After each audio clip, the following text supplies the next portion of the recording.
నమస్కారం city news తెలుగుకి స్వాగతం. నాటి వార్తా విశేషాలు. రాష్ట్రంలో ధరలు పతనమై తీవ్రంగా నష్టపోతున్న మిర్చి రైతులను ఆదుకోకుండా సీఎం చంద్రబాబు డ్రామాలతో కాలం గడుపుతున్నారని మాజీ మంత్రి అంబటి రాంబాబు మండిపడ్డారు. గుంటూరు క్యాంపు కార్యాలయంలో ఆయన మీడియాతో మాట్లాడారు. రాష్ట్ర పరిధిలోని మార్క్ ఫెడ్ నుంచి మిర్చి కొనుగోలు చేయకుండా కేంద్ర ప్రభుత్వం కొనుగోలు చేయాలని చంద్రబాబు కోరటం అర్థరహితమైన చర్య అని తెలిపారు. ఇప్పటి వరకు ఒక్కొక్క క్వింటా కూడా కూటమి ప్రభుత్వం మద్దతు ధరకి కొనుగోలు చేయలేదని, దీనిని బట్టి మిర్చి రైతుల పట్ల ప్రభుత్వానికి ఉన్న నిర్లక్ష్యం తేటతెల్లమవుతుందని ఆగ్రహం వ్యక్తం చేశారు. ప్రకటిస్తే ఇవాళ పరిస్థితి ఏంటండి? 1,50,000 2 లక్షల రూపాయలు పెట్టుబడి పెట్టవలసిన పరిస్థితి ఏర్పడింది. విపరీతమైన తెగుళ్లు వచ్చాయి, దిగుబడి తగ్గిపోయింది. 20 క్వింటాల్స్ పండవలసినటువంటి మిర్చి 10 క్వింటాల్స్ పండుతుంది. తాలు కొంత పెరుగుతూ ఉంది. ఇవాళ చంద్రబాబు నాయుడు గారు ఇమీడియట్గా దాని మద్దతు ధర ప్రకటించొద్దండి. మేము ఆ రోజు ప్రకటించామే.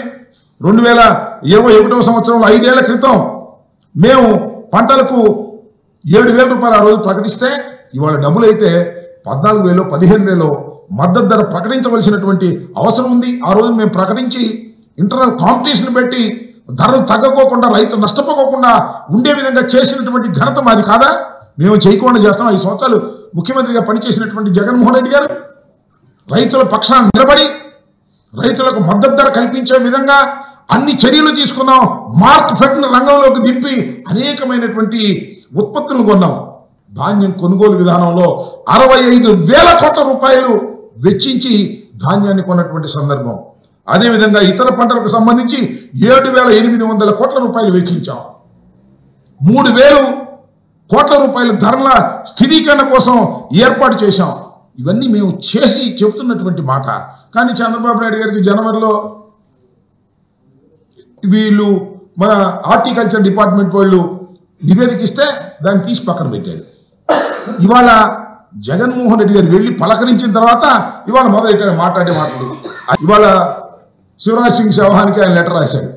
ఆ లెటర్లో చాలా స్పష్టంగా చెప్పారు, 20,000 నుంచి 27,000 వరకు కూడా గత ప్రభుత్వంలో 27 వరకు గత ప్రభుత్వంలో మిర్చి ధర అమ్ముడుపోయింది. ఇవాళ మా ప్రభుత్వం వచ్చిన తర్వాత డౌన్ అయిపోయింది. కాబట్టి మీరు ఇంటర్వెన్షన్ కావాలని కేంద్ర ప్రభుత్వాన్ని అడుగుతారని నాకు అర్థం కాలేదు. కేంద్ర ప్రభుత్వానికి ఏమి సంబంధం? రాష్ట్ర ప్రభుత్వం ఏం చేస్తుంది? ఎప్పుడైనా నాఫెడ్ కొన్నదా కేంద్ర ప్రభుత్వ సంస్థ? మార్క్ ఫెడ్ మన సంస్థ కదా. రాష్ట్ర ప్రభుత్వం మార్క్ ఫెడ్ ని రంగంలోకి దించి కొనవలసినటువంటి మిర్చిని ఇవాళ మీనమేషాలు లెక్కబెట్టి వాళ్ళని పిలిచి మాట్లాడటం, వీళ్ళని పిలిచి మాట్లాడటం, ఇలాంటి నాటకాలు ఆడి. గుంటూరులో నిర్వహించిన రాష్ట్ర స్థాయి Kalam scientific aptitude test KS80 పరీక్షకు అనూహ్య స్పందన వచ్చింది.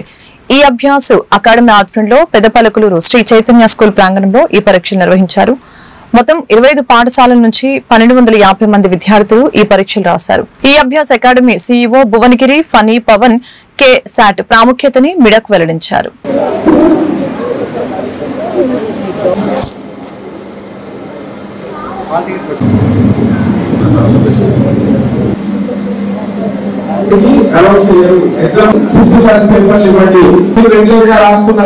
రెస్పెక్టివ్ రూమ్స్ లో పిల్లలందరూ సెటిల్ అయినట్టు అనుకుంటున్నాం.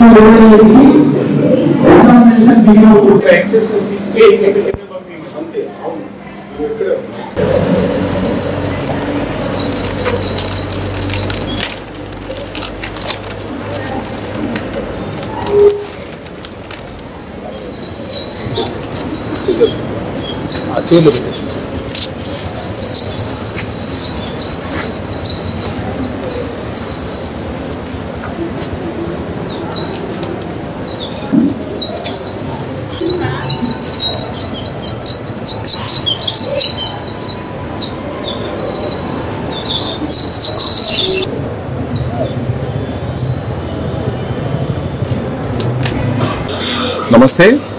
ఈ అభ్యాస అకాడమీ ఆంధ్రప్రదేశ్ మరియు తెలంగాణలో తమ అనుబంధ పాఠశాలైనటువంటి నాన్ కార్పొరేట్ పాఠశాలలకు throughout the academic year olympiad foundation provide చేయడం జరుగుతుంది. అలాగే ఈరోజు ఈ అభ్యాస అకాడమీ 12 సంవత్సరాలుగా నాన్ కార్పొరేట్ స్కూల్స్కి ప్రణాళికాబద్ధమైనటువంటి ఫౌండేషన్ ప్రోగ్రామ్ని ప్రొవైడ్ చేయటము, అలాగే దాని ప్రకారంగా throughout the academic year regular ఎగ్జామినేషన్ని కండక్ట్ చేయడం జరుగుతుంది. ఈరోజు ఆంధ్రప్రదేశ్ రాష్ట్ర వ్యాప్తంగా ఉన్నటువంటి 275+ అనుబంధ పాఠశాలల్లో కలాం సైంటిఫిక్ యాప్టిట్యూడ్ టెస్ట్ అనేటువంటిది మొదటి లెవెల్లో వారి స్కూల్స్లో రాశారు. ఈరోజు రెండవ లెవెల్ స్టేట్ వైడ్ ఎగ్జామ్ అనేటువంటిది ఏకకాలంలో 10 సెంటర్స్లో ఈరోజు ఎగ్జామినేషన్ జరుగుతుంది. గుంటూరులో శ్రీ చైతన్య స్కూల్స్లో చుట్టుపక్కల ఉన్నటువంటి ప్రాంతాల నుంచి ఒక 25 స్కూల్స్ దాకా అండ్ 1000 మంది పైన విద్యార్థులు 3 నుంచి 10వ తరగతి విద్యార్థులు పాల్గొనడం జరుగుతుంది. ఈ యొక్క Kalam scientific aptitude test level 2 అనేటువంటిది వారి స్కూల్ కాకుండా స్టేట్ వైడ్ సెంటర్లో వచ్చి సెలెక్టెడ్ సెంటర్లో వచ్చి విద్యార్థి ఎగ్జామినేషన్ని అటెండ్ చేయడం జరుగుతుంది. The main motto of this exam ఏమి అని అంటే త్రూఅవుట్ ద అకాడమిక్ ఇయర్ వారి పాఠశాలల్లో ఎగ్జామినేషన్ రాస్తూ ఉంటారు. బాహ్య ప్రపంచంలోకి వచ్చి ఆ పరిసరాలకు అనుగుణంగా వారు తమని తాము సిద్ధం చేసుకొని ఎగ్జామినేషన్ని రాయటం అనేటువంటిది రానున్న కాలంలో వారు పోటీ పరీక్షల్లో నెగ్గడానికి ఎంతో Shri Chaitanya school public school Peddapalkaluru ఇక్కడ కేసాట్ లెవెల్ 2 ఎగ్జామ్ సెంటర్ ఈ అభ్యాస తరపున ఇచ్చినందుకు చాలా కృతజ్ఞతలు. అదేవిధంగా కేసాట్ లెవెల్ 1 అయిపోయేసేసి రాష్ట్ర స్థాయిలో పిల్లల్ని ఒక చోట చేర్చేసేసి ఎగ్జామ్ కండక్ట్ చేయటం ద్వారా పిల్లలకు కూడా తమ యొక్క నాలెడ్జ్ ఎంత ఉంది రాష్ట్ర స్థాయిలో ఆ ర్యాంకింగ్ బట్టేసేసి వాళ్ళు నిర్ణయించుకోవటం జరుగుతుంది. రాబోయే అండి ఈ అవకాశం ఇచ్చిన మణిపవన్ ఈ అభ్యాస అకాడమీ వారికి మీకు కూడా ధన్యవాదాలు. మీరు నిర్వహిస్తున్న ఈ కాంపిటేటివ్ ఎగ్జామ్స్ ఏదైతే ఉందో ఒక ఇంజనీరింగ్ మెడికల్ ఫీల్డ్ వాళ్ళకే కాకుండా బిజినెస్ అంటే ఇంట్రెస్ట్ ఉండే వాళ్ళకి కూడా ఇయర్ మీరు స్టార్ట్ చేసిన ఆచార్య చాణక్య బిజినెస్ యాప్టిట్యూడ్ టెస్ట్ అనేది కూడా ఒక చదివే కాదు అన్ని రంగాల్లోనూ ఈ కాంపిటేటివ్ వరల్డ్లో ముందుకు వెళ్ళాలని మ్యాథ్స్, ఫిజిక్స్, కెమిస్ట్రీ, బయాలజీ అలాగే బిజినెస్, రీజనింగ్, లాజికల్ థింకింగ్, ఈ అనాలిసిస్ చేయటం, డిఫరెంట్గా ఆలోచించటం, ఈ క్రియేటివిటీని పెంచటం ఇవన్నీ కూడా బాగా హెల్ప్ అవుతుంది. బై హార్ట్ చేసి రాయటమే కాకుండా ఇవన్నీ వాళ్ళ థింకింగ్ ని ఇవన్నీ ఎన్హాన్స్ చేస్తారు. ఎమ్మెల్సీ ఎన్నికల్లో పోటీ చేస్తున్న ఎన్డీఏ కూటమి అభ్యర్థి ఆలపాటి రాజేంద్ర ప్రసాద్ గెలుపునికి ఏపీటీఎఫ్ పనిచేస్తుందని ఫెడరేషన్ జిల్లా అధ్యక్షులు బసవలింగారావు తెలిపారు. ఈ మేరకు గుంటూరులో జిల్లా శాఖ సమావేశం నిర్వహించి ఆలపాటికి సంఘీభావం తెలిపారు. ఇప్పటి వరకు ఎమ్మెల్సీగా లక్ష్మణరావు ఉపాధ్యాయుల కోసం ఎలాంటి పోరాటాలు చేయలేదని ఆరోపించారు. ఉపాధ్యాయ లోకానికి కూటమి ప్రభుత్వం అండగా నిలుస్తుందని చెప్పారు.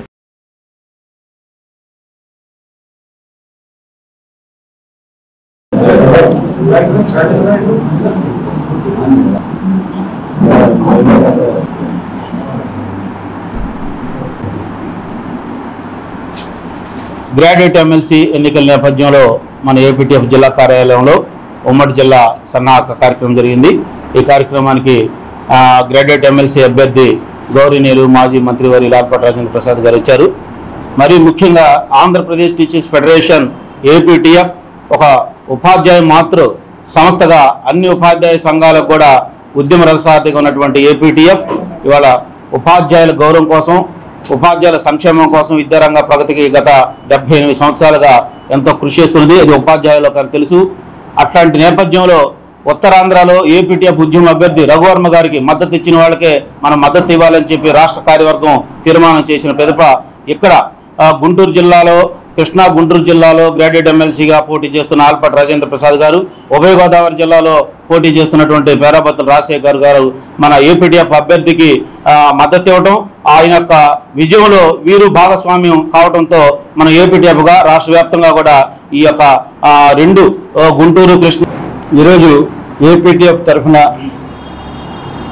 మనకు ఉత్తరాంధ్రలో మద్దతు ఇస్తున్న కూటమి అభ్యర్థి అయిన శ్రీ ఆలపాటి రాజా గారికి మద్దతు తెలపడానికి మనం ఈరోజు ఏపీటీఎఫ్ తరఫున ఈరోజు సమావేశం వేయటం జరిగింది. మనం ఇంతకుముందు అనేక రకాలైన ఇబ్బందులకు గురయ్యాము. ఆ ఇబ్బందుల నుంచి మనకు రక్షించే ఏకైక దిక్సూచిగా మరి ఈనాటి ప్రభుత్వం మన లోకేష్ గారు మనకు అనేక హామీలు ఇచ్చున్నారు. అందులో భాగంగా 117 కూడా రద్దు చేయడం జరిగింది. అందువల్ల మనకు ఎవరైతే మేలు చేస్తారో మనం ఖచ్చితంగా అలాంటి అభ్యర్థులకే మేలు చేయాలి. ఇంతకుముందు ప్రస్తుతం పోటీ చేస్తున్న లక్ష్మణరావు గారు మరి ఎలాంటి 14 సంవత్సరాలు ఎమ్మెల్సీగా ఉండి ఉపాధ్యాయులకు ఏ విధంగా కూడా ఉపయోగపడలేదు. ఏ ప్రభుత్వం ఉంటే ఆ ప్రభుత్వానికి అంటగా ఏపీటీఎఫ్ 1947లో ప్రారంభమై 257గా రిజిస్టర్ అయినటువంటి రాష్ట్ర వ్యాప్తంగా ఉన్నటువంటి ఉపాధ్యాయుల సంఘం రేపు జరగబోయే 25వ తారీఖు ఉమ్మడి కృష్ణా గుంటూరు జిల్లాల పట్టభద్రుల ఎమ్మెల్సీ ఎన్నికల్లో కూటమి బలపరిచిన అభ్యర్థిగా నేను పోటీ చేస్తున్న సందర్భంలో ఈ సంఘం సంఘీభావం పలకటం అనేది వారికి ఈ సందర్భంలో నా హృదయపూర్వకమైనటువంటి ధన్యవాదాలు తెలుపుకుంటా ఉన్నాను.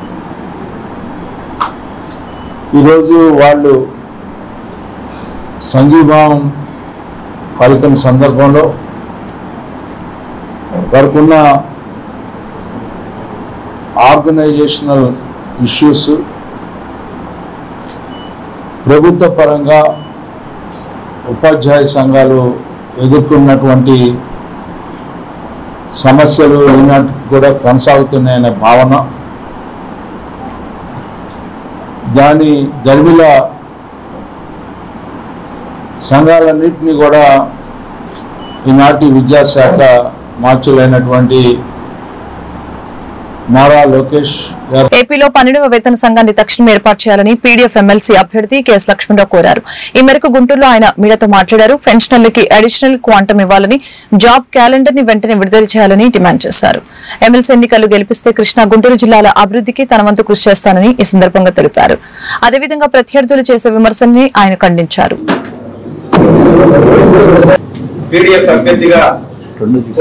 గుంటూరు జిల్లాల శాసన మండలి గ్రాడ్యుయేట్ ఎమ్మెల్సీ ఎన్నికల్లో పోటీ చేస్తున్న పీడీఎఫ్ అభ్యర్థిగా పోటీ చేస్తున్న నాకు తొలి ప్రాధాన్యత ఓటు వేయాలని ప్రింట్ మీడియా, ఎలక్ట్రానిక్ మీడియా మిత్రుల ద్వారా కృష్ణా గుంటూరు 2 జిల్లాల్లో ఉన్నటువంటి గ్రాడ్యుయేట్ ఓటర్లందరికీ ముందుగా విజ్ఞప్తి చేస్తున్నా. ఈ ప్రచారం ప్రారంభమైంది, ఇంకా ప్రచారం ముగియటానికి 2 రోజులే మిగిలింది. అలాగే ఎన్నిక జరగడానికి 4 రోజులు మాత్రమే ఉంది. ఈ సందర్భంగా ఒక 4-5 అంశాలు మీడియా ద్వారా ప్రజలకు తెలియచేయాలని భావిస్తున్నారు. మొదటిది, కృష్ణా గుంటూరు జిల్లా ఉమ్మడి జిల్లాల అభివృద్ధికి సంబంధించి అనేక అంశాలు ఉన్నాయి. ఆ అంశాలన్నింటిలో కూడా నేను పనిచేస్తానని తెలియజేస్తాను. ముఖ్యంగా ఈ అభివృద్ధికి దోహదపడేటటువంటి పల్నాడు జిల్లాలో వరికిపూడి సెల ప్రాజెక్టుకు సంబంధించి కానీ, అలానే గుంటూరు జిల్లాలో గుంటూరు ఛానల్ విస్తరణకు సంబంధించి కానీ, ఎన్టీఆర్ జిల్లాలో ఏకొండూరు మండలంలో ఉన్న కిడ్నీ బాధితుల గురించి కానీ, గంపలగూడెం మండలంలో ఉన్నటువంటి కంట్లేరు వాగు మీద బ్రిడ్జి కానీ, ఇవన్నీ ఇప్పటికే నేను మాట్లాడటం జరిగింది. భవిష్యత్తులో కూడా ఈ అన్ని అంశాల మీద శాసన మండలిలో కానీ కెఎస్ లక్ష్మణరావు గారి కుటుంబంతో వారితో వ్యక్తిగతంగా పరిచయం ఉంది. వారితో కలిసి అనేక ఉద్యమాలను భాగస్వాములయ్యాం. గుంటూరు నగరంలో మొదటిసారిగా ప్రజా చైతన్య వేదికని 1980లో ప్రారంభించాం నేను లక్ష్మణరావు. అనంతరం 88లో జన విజ్ఞాన వేదిక ఏర్పడింది. అలా కాలక్రమంలో అనేక సమస్యల మీద అక్షరాస్యత ఉద్యమం కావచ్చు, సారా వ్యతిరేక ఉద్యమం కావచ్చు, వీటన్నింటిలో కలిసి పనిచేసింది.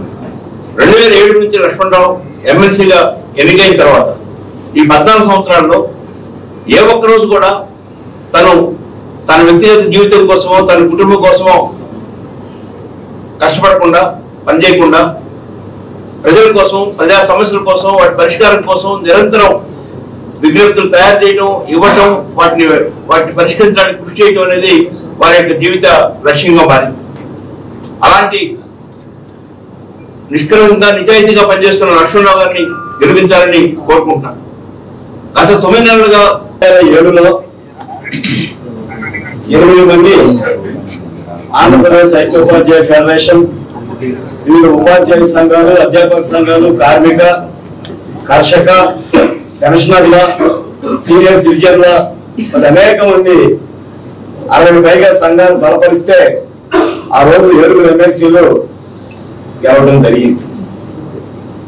ఈ 7 ఎమ్మెల్సీ ఇండిపెండెంట్ గా వివిధ కాన్స్టిట్యున్సీలో గెలిచిన తర్వాత వారంతా కూడా మనల్ని గెలిపించిన వాళ్ళందరూ ఒకే రకమైనటువంటి సమస్యలతో ఉన్నప్పుడు మనం కూడా ఒక వేదికని ఏర్పాటు చేసుకోవాలనే ఉద్దేశంతోనే ప్రోగ్రెసివ్ డెమోక్రటిక్ ఫ్రంట్ ఆ వేదికని ఏర్పాటు చేసి పీడిఎఫ్, చాలా మంది అడుగుతున్నారు పీడిఎఫ్ ఏంటని, అందుకనే మీ ద్వారా ప్రజలకు తెలియజేస్తున్నాం. ఈ నెల 27వ తేదీన జరిగే ఉమ్మడి కృష్ణా గుంటూరు జిల్లాల పట్టభద్రుల ఎమ్మెల్సీ ఎన్నికలలో తమ అమూల్యమైన ఓటుని గంగోలు శామ్యూల్ అనే నాకే మొదటి ప్రాధాన్యత ఓటు వేసి గెలిపించాలని పట్టభద్రులకు ఎమ్మెల్సీ అభ్యర్థి దళిత నేత గంగోలు శామ్యూల్ పేర్కొన్నారు. ఈ మేరకు ఆదివారం గుంటూరులోని వారి కార్యాలయంలో విలేకరులతో మాట్లాడారు.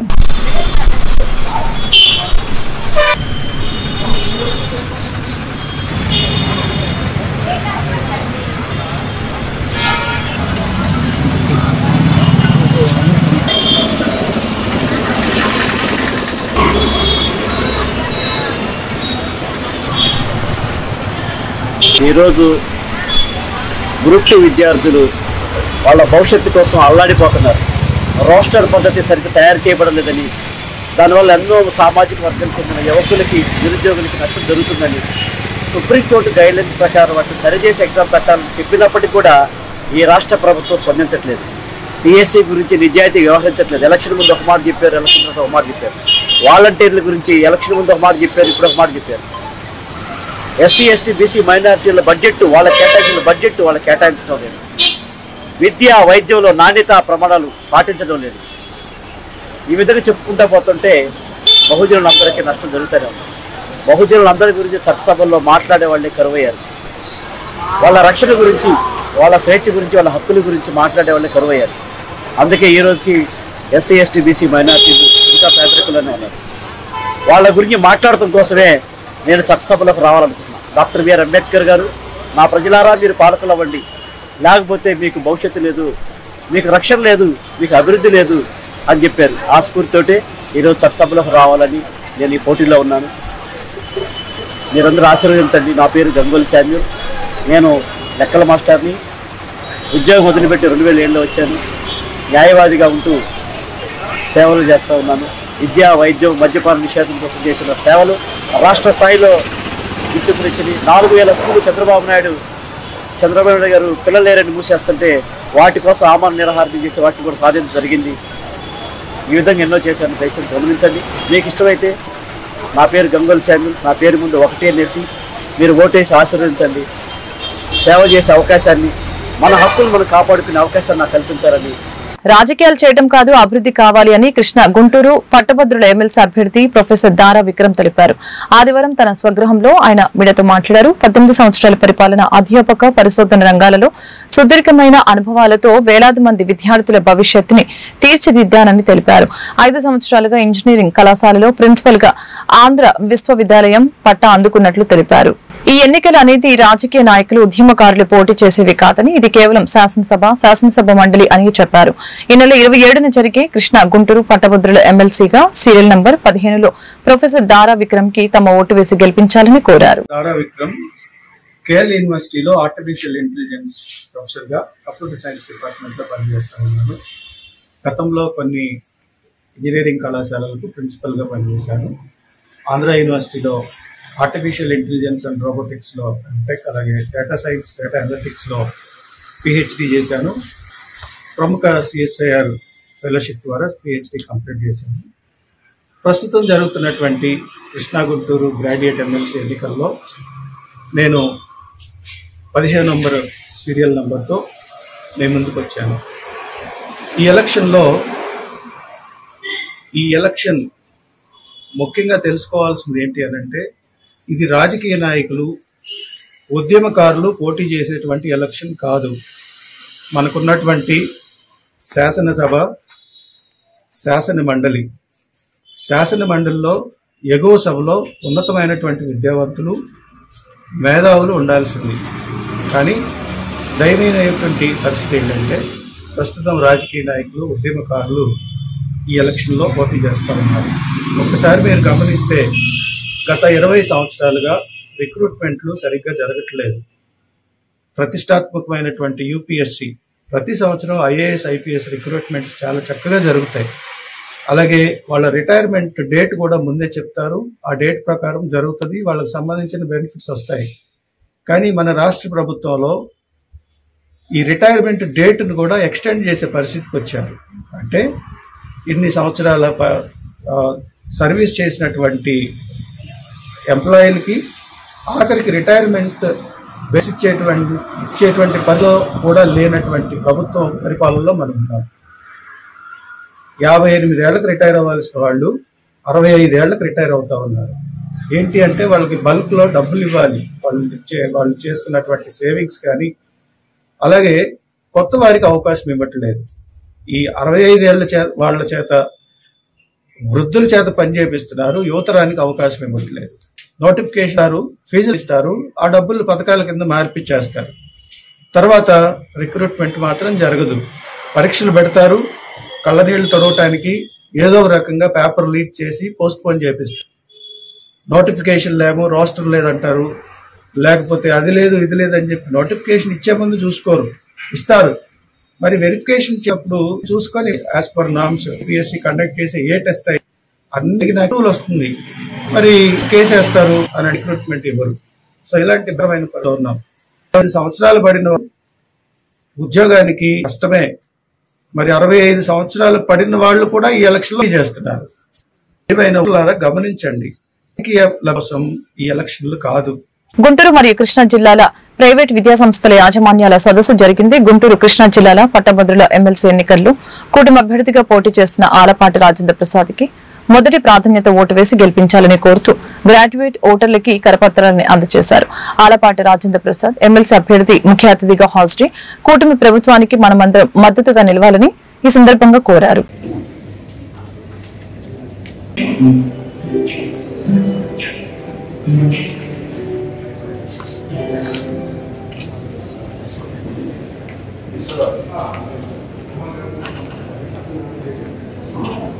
సో దయచేసి తదుపరి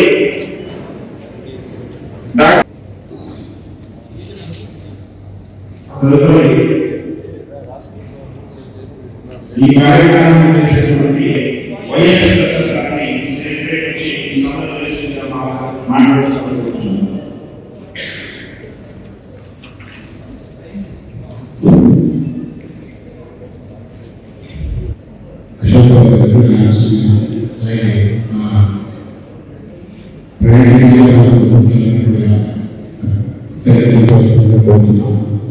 అలాగే దానికి ఎలక్షన్స్ లో మనం ఓటు ఎలా వేయాలి అనేది మన మోహన్ గారు ఆల్రెడీ చెప్పారు.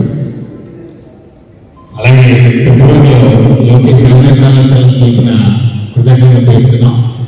అయితే ఇక్కడ డిఎస్సికి వెళ్ళడానికి అవకాశం ఉంది. ప్రతి సంవత్సరం కూడా ఒక మెగా డిఎస్సి ఇస్తున్నటువంటి ఈ ప్రభుత్వం దాదాపు ఈ సంవత్సరం మనకు 16,500 ఉద్యోగాలు ఈ రోజున ప్రభుత్వ పరంగా ఉపాధ్యాయులుగా వెళ్ళడానికి ఒక అవకాశం ఉంది. అంతేకాకుండా అనేక రకాలుగా పెట్టుబడుల రూపాల్లో వచ్చి ఉత్పాదిగా ఇక్కడ పరిశ్రమలు ఏర్పడితే ప్రైవేట్ రంగం కూడా విస్తరించినట్లయితే తద్వారా కూడా ఒక 4,10,000 ఉద్యోగాలు రావడానికి అవకాశం ఉంది. ఆ రకంగా 6,33,565 కోట్లు పెట్టుబడులు కూడా మనం తీసుకొచ్చుకోవడం జరిగింది. ఇదే విధంగా మనం ముందుకు కొనసాగినట్లయితే ఏదైతే ఎన్నికల మేనిఫెస్టోలో చెప్పుకున్నామో ఆ ఎన్నికల మేనిఫెస్టోలో చెప్పుకున్నటువంటి 20 లక్షల ఉద్యోగాలను కూడా ఉద్యోగాలు తీసుకుంటా ఉన్నారో లేదా ప్రభుత్వ ఉద్యోగాల్లో ఉన్నారో అందరికీ సమన్యాయం జరిగేలాగా సమన్వయంతో కూడినటువంటి సామాజిక ఆర్థిక రాజకీయ అభివృద్ధిని కాంక్షించే ప్రభుత్వం ఈ రోజు మన ముందుంది. అందుకే ఆ ప్రభుత్వానికి మద్దతుగా ఈ విజయాన్ని వచ్చి ఒక సందేశాన్ని ఇవ్వమని చెప్పి మీ దగ్గర సెలవు తీసుకుంటా ఉన్నాను. అదేవిధంగా మీ మొదటి ప్రాధాన్యత ఓటు మీరు వేసేటప్పుడు ఎంతమంది పాత వాళ్ళు ఉన్నారో నాకు తెలియదు, కానీ కొత్త వాళ్ళు ఓటు వేసే విధానంలో మాత్రం మరొకసారి చాలా జాగ్రత్తగా మీ అందరూ కూడా మొదటి ప్రాధాన్యత అంటే నా సీరియల్ నెంబర్ 1, ఆ తర్వాత నా పేరు ఉంటుంది, నా పేరు పక్కనే ఫోటో ఉంటుంది, ఆ ఫోటో పక్కన బాక్స్ ఉంది, ఆ బాక్స్ లో with in the box lines పైన లైన్ కానీ కింద లైన్ కానీ పక్క లైన్ కానీ టచ్ అవ్వకుండా ఏదైతే ఈ పక్కన ఉన్నటువంటి ఇది కూడా లేకుండా మనం ఇట్లా ఉంది, అది కూడా లేకుండా ఓన్లీ సింగిల్ స్టోర్ వేయవలసిందిగా, ఇది కూడా వ్యాలిడే. కానీ ఇట్లా వెయ్యాలి అని అనుకుంటే మాత్రం ఒక్కోసారి 7 లాగా పట్టడానికి ఆస్కారం ఉంటుంది. మళ్ళీ దాన్ని జిల్లాల్లో ప్రయత్నిస్తే అది ఇన్వాలిడ్ అయింది. అందుకనే సింగిల్ స్టోర్ 1 అని మాత్రమే వేయండి. అది మాత్రం చాలా స్పష్టంగా మీరు. మంగళగిరి తెనాలి ఫ్లైఓవర్ వద్ద ఉన్న సిఎన్ఆర్ హ్యాండ్లూమ్స్ ఫస్ట్ ఫ్లోర్ నందు ఉన్న జనసేన పార్టీ మంగళగిరి నియోజకవర్గ కార్యాలయంలో పట్టభద్రుల ఎమ్మెల్సీ ఎన్నికల సందర్భంగా ఉమ్మడి గుంటూరు కృష్ణా జిల్లాల కూటమి అభ్యర్థి ఆలపాటి రాజేంద్ర ప్రసాద్ విజయాన్ని ఆకాంక్షిస్తూ ఎమ్మెల్సీ ఎన్నికలు గుంటూరు పార్లమెంటు నియోజకవర్గ సమన్వయకర్త నయాబ్ కమల్ మరియు ఏపీఎం ఎస్ఐ డీసీ చైర్మన్ మరియు జనసేన పార్టీ మంగళగిరి నియోజకవర్గ ఇన్ఛార్జి చిల్లపల్లి శ్రీనివాసరావు మంగళగిరి నియోజకవర్గంలోని జనసేన పార్టీ ముఖ్య నాయకులతో సమావేశం నిర్వహించారు. అనంతరం ఈ నెల 27న జరగనున్న గ్రాడ్యుయేట్ ఎమ్మెల్సీ ఎన్నికల్లో కృష్ణా గుంటూరు జిల్లాల గ్రాడ్యుయేట్ ఎమ్మెల్సీ కూటమి అభ్యర్థి ఆలపాటి రాజేంద్ర ప్రసాద్ ని అఖండ మెజారిటీతో గెలిపించాలని కోరుతూ కూటమి నాయకులు సీకే హై స్కూల్లో అధ్యాపకులు ఉపాధ్యాయులను కలిసి ఓట్లు అభ్యర్థించి కరపత్రాలు అందజేశారు. కూటమి పార్టీలు 3 కలిపి ఎందుకండి ఓటు ఏమని చెప్పి అడిగే పరిస్థితి లేదా? వెళ్తున్నాం కదండి, తిరుగుతున్నాం కదా. ఈ నెల 27వ తారీఖు జరగబోయే ఎమ్మెల్సీ ఎలక్షన్ గురించి సమావేశమైన మంగళగిరి నియోజకవర్గ జనసేన పార్టీ ఆఫీసులో ముఖ్యంగా పోటీ ఇద్దరి మధ్యన ఉంది. ఆలపాటి రాజా గారు మరియు ఒక ఇండిపెండెంట్ వ్యక్తి పేరు మీద అతను, ఆ వ్యక్తి అయితే గతంలో కూడా ఆయన పట్టభద్రుల ఎమ్మెల్సీగా చేశారు. మళ్ళీ గత ప్రభుత్వంలో పట్టభద్రులైనటువంటి యువతకు ఒక ఉద్యోగం లేదు. మరి మీరు ఏం చేస్తున్నారు? 5 సంవత్సరాలు ఏం సాధించారు? ఒక ఉద్యోగం కూడా ఇవ్వనటువంటి ఆ పార్టీ సహాయ సహకారాలు తీసుకుని మీరు మళ్ళీ గెలవాలని తపన పడుతున్నారు, ఆరాట పడుతున్నారు. 5 సంవత్సరాల కాలంలో గత ప్రభుత్వం యువతకి ఒక్క ఉద్యోగం కూడా ఇవ్వనటువంటి అలాంటి పార్టీ మద్దతు తీసుకోవటంలో పరమార్థం ఏంది? అంటే మీకు గెలిపే పరమార్థమా? ఇథిక్స్ లేవా? ప్రతి సంవత్సరం కొన్ని లక్షల మంది. నమస్కారం. అలాగే మీ ద్వారా మంగళగిరి నియోజకవర్గంలో చూసినటువంటి పట్టభద్రులు ఎవరైతే ఉన్నారో ఈ ఎమ్మెల్సీ ఎలక్షన్ లో వాళ్ళందరికీ కూడా ప్రత్యేక నమస్కారాలు. ఈ రోజున మంగళగిరి జనసేన పార్టీ మంగళగిరి నియోజకవర్గ కార్యాలయంలో ఏదైతే మా గుంటూరు ఎంపీ కాన్స్టిట్యున్సీ అబ్జర్వర్ గా మా పార్టీ అబ్జర్వర్ గా నియమించినటువంటి శ్రీ నాయబ్ కమాల్ గారు ఈ రోజున ఇక్కడ ఇచ్చేశారు. ఈ ఎలక్షన్ ఎంత ముఖ్యం మనకి, దేనికంటే ఈ 9 నెలల పాలనకి నిదర్శనం ఈ గెలుపు మనకి. ఎందుకంటే ఆలపాటి రాజా గారు చాలా ఆ రోజున మనోహర్ గారికి సీటు విషయంలో ఆయన గొప్పగా పనిచేసి అత్యధిక మెజార్టీతో గెలిపించారు. అలాగే ఈ కూటమిలో ఏదైతే ఒక అనుభవం ఉన్న వ్యక్తి ముఖ్యమంత్రిగా శ్రీ చంద్రబాబు నాయుడు గారు సూచనలతో ఈ రోజున ఒక ఎలక్షనీరింగ్ అంటే మన డెవలప్మెంట్ కి ఆ రోజున అంటే ఈ యొక్క మండలి ఎంత ముఖ్యమో శాసన మండలి మన గత ప్రభుత్వంలో వైఎస్ఆర్సీ విచక్షణారహితంగా ప్రవర్తించిన దీంట్లో ఈ శాసన మండలి ఎంత కీలకంగా మనం పనిచేస్తుంది అనేది మనం చూడొచ్చు. దేనికంటే ఆ రోజున వైఎస్ఆర్సీపీ గవర్నమెంట్ లో 151 మంది ఎమ్మెల్యేలు వాళ్ళకుండి శాసనసభలో పూర్తి అధికారంలో ఉంచి కళ్ళు నెత్తినెక్కి ఆ రోజున రాజధాని మంగళగిరి పట్టణంలోని గండాలయ్యపేట 3వ వార్డు కళ్యాణ మండపం వెనుక అగ్ని ప్రమాదంలో బాలసాని పార్వతి పూరిల్లు దగ్ధమైంది. గోపి అనే వ్యక్తి చెడు వ్యసనాలకు బానిసే ఉద్దేశపూర్వకంగా బాలసాని పార్వతి ఇంటికి నిప్పంటించి పారిపోయిన గోపి, చెడు వ్యసనాలకి బానిసలైన గోపి తన వికృత చేష్టలతో అక్కడ స్థానికంగా నివసించే ప్రజల్ని భయభ్రాంతులకి గురిచేస్తూ అనేక ఇబ్బందులకి గురిచేస్తూ అర్ధరాత్రులు గొడవలు చేస్తున్నాడని స్థానిక ప్రజలు వాపోతున్నారు. ఫలానాడు మమ్మల్ని ఇబ్బంది పెడతాడని చెప్పుకోవాలి కదా.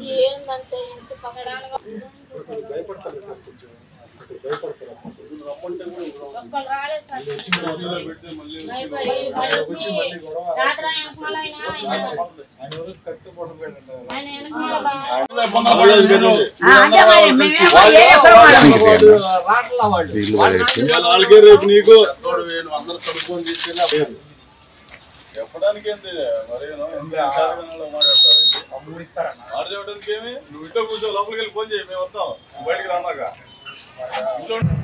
పిల్లలు వేసుకొని పట్టుకొని ఉన్నానండి. రాత్రి వాళ్ళు పక్కన సందులో నిప్పు పెట్టేశాడు. నిప్పు పెట్టి వెళ్ళిపోయాడండి, పారిపోయాడు. ఇది రెండోసారి అండి. ఒకసారి పెట్టారండి, పోనీ అని వదులుకున్నామండి. మళ్ళీ ఇది ఇంకోసారి పెట్టారండి. కేసు కూడా పెట్టానండి. ఇప్పుడు పోయి ఇల్లు మొత్తం కాలిపోయిందండి. 50,000 పోయిందండి. 50,000 కాలిపోయింది. కరెంటు పోయింది, టీవీ కాలిపోయింది. పిల్లలతో మంచాలు అన్ని పోయినాయండి. పిల్లలతో నేను ఉన్నానండి. మేము కూడా చచ్చిపోయే వాళ్ళం అండి. రాత్రి పడుతున్నానండి. గోపండి పక్కనండి మా ఇంటి పక్కనోడు ఇటు చేశాడండి. రోజు తాగి వస్తాడు, గంజాయి తాగుతాడు, కుర్రోళ్ళని తీసుకొస్తారు, ఇటు చేస్తున్నాడండి మా ఇంటి పక్కడు. అంత కూడా మూత్రం కూడా ఒంటేలు నా ఇంటి మీద పోతాడండి. నేను ఒక్కదాన్ని ఉంటున్నా. నా మనవాళ్ళు వారానికి ఒకసారి వస్తాడండి. పిల్లలు శనివారం వచ్చాడు పిల్లడు పండుకోండి. 3వ వార్డు కళ్యాణ వెనకమాల అభ్యంతర మాదం జరిగింది. దీనికి ఏంటంటే గోపి అనే అబ్బాయి, ఆ అబ్బాయి ఇల్లు తగలబెట్టుకోవడంతో పాటు ఆ పక్కన ఇల్లు కూడా తగలబడింది. దీంట్లో ఈ పార్వతమ్మ అనే ఆమెకి బాగా నష్టం జరిగింది. దీనికోసం పోలీస్ స్టేషన్ కంప్లీట్ చేయడం జరిగింది. అలాగే ఎంఆర్ ఆఫీస్లో కూడా అర్జీ ఇద్దాం అనుకున్నాం. వాళ్ళు ఎంఆర్ ఆఫీస్ నుంచి కూడా ఈఆర్ఓ గారు వచ్చారు. వాళ్ళకి నష్టపరిహారం ఇవ్వాలని చెప్పి మేము సిపిఎం పార్టీగా కోరుతున్నాం. వాళ్ళ ఇంట్లో బట్టలు కానీ, గిన్నెలు కానీ, దగ్గర కరెంటు మొత్తం దగ్గర ఒక 50,000 రూపాయలు నష్టపరిహారం జరిగింది వాళ్ళకి. దానికోసం ఎంఆర్ఓ గారికి అర్జీ రేపిస్తాం. అది ఉద్దేశపూర్వకంగా చేశారు. ఉద్దేశపూర్వకంగా జరిగింది ఇది. అబ్బాయి ఏంటంటే కాస్త ఈ వ్యసనాలకి అలవాటై ఉన్నాడు. దానివల్ల అబ్బాయి ఇల్లుతో పాటు పక్కింటి కూడా తగలబడింది. ఇచ్చామండి, పోలీస్ కంప్లైంట్ ఇచ్చాము. సిఐ గారు అర్జీ తీసుకున్నారు. అబ్బాయిని స్టేషన్ తీసుకొచ్చే బాధ్యత. ఈ వార్తలు ఇంతటితో సమాప్తం. మళ్ళీ కలుద్దాం. నమస్కారం.